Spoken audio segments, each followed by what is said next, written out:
It's a good start here tonight. Start in the face-off circle as a group, and have you guys maybe with possession as opposed to chasing the puck. Yeah, I definitely think so, especially with how offensive-minded these guys are. It's important to win some face-offs, especially in the neutral zone, to try to gain possession. So that's definitely going to be a focus.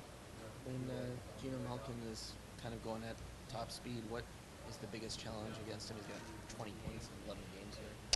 Yeah, just to try to not get so mesmerized with his stick handling and his playmaking abilities. So you just got to worry about watching the body and try not to let him sneak by you. I mean, obviously you want to try to nip that in the butt by not allowing him to generate speed, but sometimes it's going to happen. And, you just got to worry about the man and not the puck.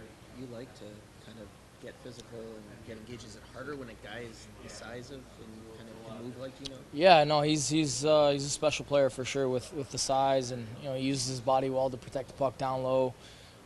He's a good skater with obviously exceptional hands and can pass the puck as well. So he's kind of got it all, but you want to try to be physical on him, wear him out throughout the course of the game.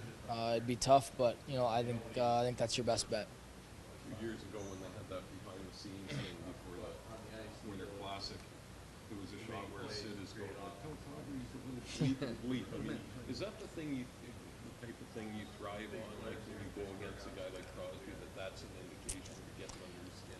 Yeah, it just obviously means they're agitated. So that's one thing that I try to portray in my game and try to those guys are hard enough to cover. It's you try to use any advantage you can to try to get them off their game. Doesn't happen very often, but with Sid and Gino, they're special players, and they got the capabilities to take over games. So you become desperate and do whatever it takes in order to to not allow them to perform as well. Is there a particular reason why the Leafs have been so good on the road so far?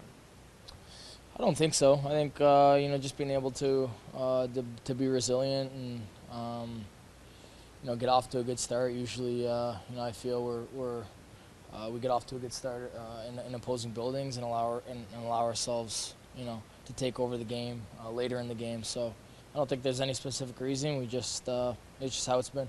What do you remember about that last game against Pittsburgh? Nothing really, to be honest with you. I don't. Season comes at you fast. There's been too many games in between, so we did a pre-scout and obviously kind of refreshed our memories a little bit. But great team through the neutral zone. They got a great goalie. We need to get traffic in front of them and try not to allow them to generate speed, especially with the guys down the middle that they have. They can be pretty impactful. So try to win draws, gain possession, and try to play on offense. A couple of their defensemen said they like to defend as a five-man unit and kind of crowd things. What's the best way to solve that? Just puck movement. Try to move the puck around the perimeter as much as possible. Try to play a solid game underneath the tops of the circles and try to generate offense off of a cycle game. They do a pretty good job with holding guys up at the blue, holding teams at the blue line. So I think you got to lay pucks in behind them and really play that heavy style game. I saw your Instagram thing. Have you played much goal over the years? Yeah, I used to play street hockey all the time, and I was the number one goalie in the neighborhood. Butterfly style, classic technique for. Yeah, no, actually quite unorthodox. So that was I didn't have the technique down pat, but my effort was certainly there. Anybody you'd emulate?